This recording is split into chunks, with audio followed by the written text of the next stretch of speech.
Hallelujah! ದೇವರಿಗೆ ಸ್ತೋತ್ರ. 500 ದಿನಗಳವರೆಗೂ ಅನುದಿನದ ಧ್ಯಾನ ಕಾರ್ಯಕ್ರಮ ಪ್ರಸಾರ ಮಾಡಲು ದೇವರು ಕೊಟ್ಟ ಅವಕಾಶಕ್ಕಾಗಿ ಈ 500ನೆಯ ಕಾರ್ಯಕ್ರಮದಲ್ಲಿ ದೇವರನ್ನು ಸ್ತುತಿಸುತ್ತಾ, ಕರ್ತನಲ್ಲಿ ನೀವು ಪಡುವ ಪ್ರಯಾಸ ವ್ಯರ್ಥವಲ್ಲವೆಂದು ಅರಿತು ಯಾವಾಗಲೂ ಸ್ಥಿರವಾಗಿಯೂ ಕದಲಲಾರದವರಾಗಿಯೂ ಕರ್ತನ ಕಾರ್ಯಗಳಲ್ಲಿ ಆಸಕ್ತರಾಗಿರಿ ಎಂದು ದೇವರ ವಾಕ್ಯ ಹೇಳುವ ಪ್ರಕಾರ ಈ 500 ದಿನಗಳವರೆಗೂ ನಾವು ನಮ್ಮೊಂದಿಗಿದ್ದವರೆಲ್ಲರೂ ಪಟ್ಟ ಪ್ರಯಾಸದ ಫಲಿತಾಂಶವಾಗಿ ಲೆಕ್ಕಾಚಾರ ನೋಡಿಕೊಳ್ಳುವುದಾದರೆ ಕೋಟ್ಯಾಂತರ ಜನರಿಗೆ ಈ ಅನುದಿನದ ಧ್ಯಾನ ಕಾರ್ಯಕ್ರಮವನ್ನು ತಲುಪಿಸಿದ್ದೇವೆ ಎಂಬುದಾಗಿ,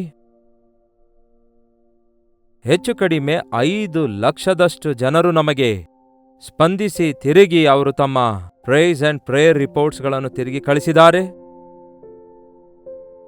ಈ 500 ದಿನಗಳವರೆಗೂ ಪ್ರಸಾರ ಮಾಡಿರುವ ಕಾರ್ಯಕ್ರಮದ ಕುರಿತಾಗಿ ಅನೇಕರು ಟೆಕ್ಸ್ಟ್ ಇಲ್ಲವೇ ವಾಯ್ಸ್ ಮೆಸೇಜ್ ಮುಖಾಂತರ ಎಷ್ಟೋ ವಿಷಯಗಳನ್ನು ನಮಗೆ ಹಂಚಿಕೊಂಡಿದ್ದಾರೆ. ಇವೆಲ್ಲವುಗಳನ್ನು ನಾವು ಗಮನಿಸುವಾಗ ಕರ್ತನಲ್ಲಿ ನಾವು ಪಟ್ಟ ಪ್ರಯಾಸ ವ್ಯರ್ಥವಲ್ಲ. ದೇವರಿಗೋಸ್ಕರ ಯಾವುದೇ ಕಾರ್ಯ ಮಾಡುವಾಗ ಅದಕ್ಕೆ 100ರಷ್ಟು ಫಲವಿರುತ್ತದೆ ಎಂದು ಗುರುತಿಸಿ ಎಷ್ಟೋ ಸಂತೋಷದಿಂದ ಸ್ತುತಿಸುತ್ತಾ ಕೃತಜ್ಞತಾಸ್ತುತಿಯನ್ನು ಸಲ್ಲಿಸುತ್ತೇವೆ. ಇದು ಕೇವಲ ದೇವರ ಮಹಾಕೃಪೆಯಿಂದಲೇ ಜರುಗಿತು ಎಂದು ನಂಬುತ್ತಾ, ಬಲಹೀನರನ್ನು ಬಲಪಡಿಸಿ ತನ್ನ ಅದ್ಭುತ ಕಾರ್ಯ ಮಾಡುವ ದೇವರು ನಮಗಿದ್ದಾರೆ ಎಂದು ನಂಬುತ್ತಾ, ಕೇಡಿನಲ್ಲಿ ಮೇಲುಗಳನ್ನು ಕೂಡಿಟ್ಟಿರುವ ದೇವರು ಲಾಕ್ಡೌನ್ ಪೀರಿಯಡ್ನಿಂದ ಈ ಕಾರ್ಯಕ್ರಮ ಆರಂಭದಲ್ಲಿ ತೆಲುಗು ಭಾಷೆಯಲ್ಲಿ ಪ್ರಾರಂಭವಾಗಿ ಈಗ ಕನ್ನಡ ಭಾಷೆಯಲ್ಲಿ 500 ದಿನಗಳವರೆಗೂ ಮುಂದುವರಿಸಿ ಕರ್ತನ ಬರೋಣದವರೆಗೂ ಮುಂದುವರಿಸುವ ಹಾಗೆ ಪ್ರಾರ್ಥಿಸಿ ಪ್ರಯಾಸ ಪಡಲು ದೇವರು ಕೃಪೆ ತೋರಿಸ್ತಿದ್ದಾರೆ. ಈ ಸೇವೆಯಲ್ಲಿ ಪರೋಕ್ಷವಾಗಿಯೂ ಪ್ರತ್ಯಕ್ಷವಾಗಿಯೂ ಸಹಕರಿಸಿರುವಂತಹ, ಪ್ರಾರ್ಥಿಸಿರುವಂತಹ, ಪಾಲ್ಗೊಂಡಿರುವಂತಹ, ಆಶೀರ್ವದಿಸಲ್ಪಟ್ಟಿರುವಂತಹ ನಾವೆಲ್ಲರೂ ಸೇರಿ ಆನಂದಿಸುವ ಸಮಯ ಇದಾಗಿದೆ. ಕರ್ತನನ್ನು ಸ್ತುತಿಸುತ್ತಾ ನೀವೆಲ್ಲರೂ ನಮಗೆಷ್ಟೋ ಪ್ರಾಮುಖ್ಯವಾಗಿದ್ದೀರಿ ಎಂಬುದಾಗಿ ಮತ್ತು ದೇವರು ನಮಗೆ ಕೊಟ್ಟಿರುವ ನೀವು ಜನರಾಗಿದ್ದೀರಿ ಎಂದು ದೇವರಿಗೆ ಲೆಕ್ಕ ಒಪ್ಪಿಸುತ್ತಾ ನಾವು ಈ ಸೇವೆ ಮುಂದುವರಿಸಬೇಕೆಂಬ ಪ್ರಾರ್ಥನೆಯನ್ನು ನಾವು ಪ್ರಾರ್ಥಿಸುತ್ತಿದ್ದೇವೆ. ನೀವು ಪ್ರಾರ್ಥಿಸಿರಿ. ಇಷ್ಟೊಂದು ಕಾರ್ಯ ಮಾಡಿರುವ ದೇವರಿಗೆ ಕೃತಜ್ಞತೆ ಸ್ತುತಿ ಸಲ್ಲಿಸುವುದು ತಪ್ಪೋ? ನಾವೇನ್ ಮಾಡ್ಲಿಕ್ಕಾಗತ್ತೆ? ಸಮಸ್ತ ಮಹಿಮೆ ಘನತೆ ಎಲ್ಲವೂ ಕೂಡ ಆತನಿಗೆ ಸಲ್ಲಲ್ಪಡಲಿ. ಯೇಸು ಮಾಡಬೇಕಾದದ್ದನ್ನೆಲ್ಲ ಮಾಡಿದ ನಂತರ ನೀವೆಂದಾದರೂ ಈ ವಚನ ಓದಿದ್ದೀರಾ? ಒಮ್ಮೆ ಬೈಬಲ್ನಲ್ಲಿರುವ ಈ ವಚನ ನೋಡೋಣ ಬನ್ನಿ. ಲೂಕನ ಸುವಾರ್ತೆ 17ನೇ ಅಧ್ಯಾಯ 9ನೇ ವಚನ ಹೇಳುತ್ತೆ, ತನ್ನ ಅಪ್ಪಣೆಯಂತೆ ನಡೆದ ಆ ಆಳಿಗೆ ನಿನ್ನಿಂದ ಉಪಕಾರವಾದೀತೆಂದು ಅವನಿಗೆ ಹೇಳುವನೇ. ಇದರಂತೆಯೇ ನಿಮ್ಮ ಸಂಗತಿ ನೀವು ನಿಮಗೆ ಅಪ್ಪಣೆಯಾಗಿರುವುದನ್ನೆಲ್ಲ ಮಾಡಿದ ಮೇಲೆ ನಾವು ಆಳುಗಳು, ಪ್ರಯೋಜನವಿಲ್ಲದವರು, ನಾವು ಮಾಡಬೇಕಾದದ್ದನ್ನೇ ಮಾಡಿದ್ದೇವೆ ಅನ್ನಿರಿ ಎಂದು ಹೇಳಿದನು. ಯೇಸು ಹೇಳಿರುವ ಮಾತಿದು. ನಿಮಗೆ ಆಜ್ಞಾಪಿಸಿರುವುದೆಲ್ಲವನ್ನು ನೀವು ಮಾಡಿದ ನಂತರ ನಾವು ನಿಷ್ಪ್ರಯೋಜನವಿಲ್ಲದ ಆಳುಗಳು, ನಾವು ಮಾಡಬೇಕಾದದ್ದನ್ನೇ ಮಾಡಿದ್ದೇವೆ. ಇದರಲ್ಲಿ ಅತಿಶಯ ಪಡಬೇಕಾದದ್ದೇನೂ ಇಲ್ಲ. ಕೈಗಳನ್ನು ಜೋಡಿಸಿ, ಕರ್ತನೇ, ನೀವು ಹೇಳಿರುವುದನ್ನೇ ಮಾಡಿ ನಿಮ್ಮ ಆಶೀರ್ವಾದ ನೋಡುವ ಕೃಪೆ ಕೊಟ್ಟಿದ್ದೀರಿ ಎಂದು ಕರ್ತನನ್ನು ಎಷ್ಟೋ ಹೆಚ್ಚಾಗಿ ಸ್ತುತಿಸ್ತೇನೆ. ಮೊದಲು ಲಾಕ್ಡೌನ್ ಪೀರಿಯಡ್ನಲ್ಲಿ ಆರಂಭದಲ್ಲಿ ನಾವು ನೈಟ್ ಪ್ರೋಗ್ರಾಂ ಆರಂಭಿಸಿದೆವು. ಅವು 603 ಪ್ರೋಗ್ರಾಂಗಳನ್ನು ಪ್ರಸಾರ ಮಾಡಿದೆವು.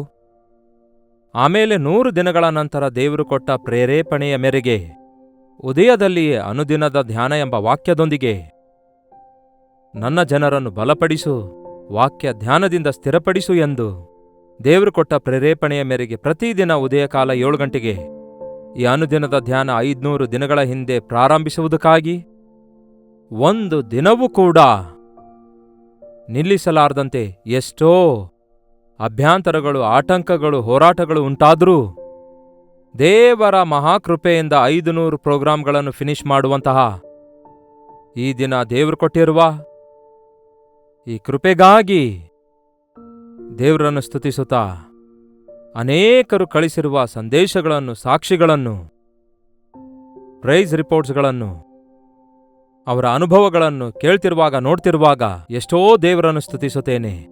ಅಬ್ಬಾ, ಇಷ್ಟನ್ನೆಲ್ಲ ನಾವು ಮಾಡಿದೇವೋ ಎಂದು ಅತಿಶಯ ಪಡುತ್ತಾ ಇಲ್ಲ. ಆದರೆ ಕರ್ತನು ಹೇಳಿದ್ದನ್ನೇ ಮಾಡಿದ್ದೇನೆ, ಕರ್ತನು ಪ್ರತಿಫಲ ಕೊಟ್ಟಿದ್ದಾರೆ ಎಂದು ಆನಂದಿಸಲು ಇದೊಂದು ಅವಕಾಶವಾಗಿದೆ ಎಂದು ಗುರುತಿಸುತ್ತೇನೆ. ಮಾಡಬೇಕಾದದ್ದೆಲ್ಲವನ್ನು ಮಾಡಿದ ನಂತರ ಕೈಗಳನ್ನು ಜೋಡಿಸಿಕೊಂಡು ನಿಷ್ಪ್ರಯೋಜನಕರವಾದ ದಾಸರು ಮಾಡಬೇಕಾದದನ್ನೇ ಮಾಡಿದ್ದೇವೆಂದು ಹೇಳಲು ದೇವರು ಕೃಪೆ ತೋರಿಸುತ್ತಿದ್ದಾರೆ.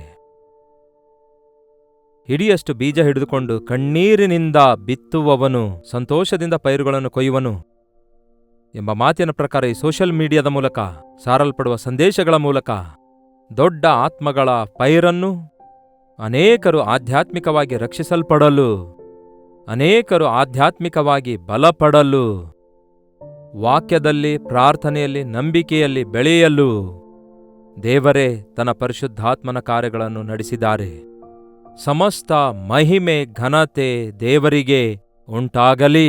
ಬನ್ನಿ ಪ್ರಾರ್ಥಿಸೋಣ. ಪರಿಶುದ್ಧ ದೇವರೇ, ಪ್ರೀತಿಯುಳ್ಳ ತಂದೆಯೇ, ನಿಮ್ಮ ಕೃಪೆಯಿಂದ ಈ 500 ದಿನಗಳವರೆಗೂ ಅನುದಿನದ ಧ್ಯಾನವನ್ನು ಪ್ರತಿ ಉದಯದಲ್ಲಿ ಆಸೆಯುಳ್ಳಂತಹ ಪ್ರತಿಯೊಬ್ಬರಿಗೂ ಸಾರುವುದಕ್ಕಾಗಿ ನಿಮ್ಮ ವಾಕ್ಯದಿಂದ ಎಚ್ಚರಿಸಿ ದಿನಾವಿಡೀ ದೇವರ ಸನ್ನಿಧಿಯಲ್ಲಿ ಕಾಲ ಕಳೆಯುವಂತೆ ಪ್ರೇರೇಪಿಸಲು ಕೊಟ್ಟ ಅವಕಾಶಕ್ಕಾಗಿ ನಿಮಗೆ ವಂದನೆಗಳು. ನಿಜವೇ ನಿಮ್ಮ ಮಕ್ಕಳು ನಿಮ್ಮ ಮಾತನ್ನು ಕೇಳಿ ಅವರು ತಮ್ಮ ದಿನಚರಿ ಪ್ರಾರಂಭಿಸಿ ಆಶೀರ್ವದಿಸಲ್ಪಟ್ಟಿದ್ದಾರೆಂದು ಕಳಿಸಲ್ಪಟ್ಟಿರುವ ಸಾವಿರಾರು ಸಾಕ್ಷಿಗಳಿಗಾಗಿ ನಿಮಗೆ ಸ್ತುತಿಸುತ್ತೇನೆ. ನನ್ನ ಮಾತು ವ್ಯರ್ಥವಾಗಿ ಹೋಗೋದಿಲ್ಲ, ಅದು ತನ್ನ ಕಾರ್ಯ ನೆರವೇರಿಸುತ್ತೆ ಎಂದು ನೀವು ಹೇಳಿದ ಮಾತಿನ ಮೇರೆಗೆ ನೀವು ನಿಜವಾಗ್ಲೂ ನಿರೂಪಿಸಿದಕ್ಕಾಗಿ ನಿಮಗೆ ವಂದನೆಗಳು. ಯಾರ್ಯಾರು ಯಾವ್ಯಾವ ಸ್ಥಳದಿಂದ ಈ ಸ್ಪೆಷಲ್ ಪ್ರೋಗ್ರಾಂ ವೀಕ್ಷಿಸುತ್ತಾ ಇದ್ದಾರೋ ಅವರ ಜೀವಿತದಲ್ಲಿಯೂ ಕೂಡ ನೀವು ಮಾಡಿರುವ ಉಪಕಾರಗಳನ್ನು ನೆನೆಸಿ ನಿಮ್ಮನ್ನು ಸ್ತುತಿಸುತ್ತೇನೆ. ಈ ಸಮಯದಲ್ಲಿ ನಾವೆಲ್ಲರೂ ಏಕಮನಸ್ಸಿನಿಂದ ಸೇರಿ ನಮ್ಮ ಹೃದಯವನ್ನು ತೆರೆದು ನಮ್ಮ ಕೈಗಳೆತ್ತಿ ನಿಮ್ಮನ್ನು ಸ್ತುತಿಸುತ್ತಿರುವಾಗ ಸಮಸ್ತ ವಿಧವಾದ ಮಹಿಮೆ ಘನತೆ ನಿಮಗೆ ಮಾತ್ರ ಸಲ್ಲಲ್ಪಡಲಿ ಎಂಬುದಾಗಿ ನಿಮ್ಮನ್ನೇ ಸ್ತುತಿಸುತ್ತೇವೆ ದೇವರೇ. ನಿಮ್ಮಿಂದಲೇ ಇದು ಸಾಧ್ಯವಾಯಿತೆಂದು ನಿಮ್ಮನ್ನು ಸ್ತುತಿಸುತ್ತಾ ನಿಮ್ಮ ಬರೋಣದವರೆಗೂ ಈ ಸೇವೆ ಮುಂದುವರಿಸುವ ಕೃಪೆ ದಯಪಾಲಿಸಿರೆಂದು ಪ್ರಾರ್ಥಿಸುತ್ತೇವೆ. ನಮಗೆ ಸಹಾಯ ಮಾಡಿರೆಂದು ಕ್ರಿಸ್ತನ ನಾಮದಲ್ಲಿ ಬೇಡುತ್ತೇವೆ ತಂದೆಯೇ. ಆಮೇನ್.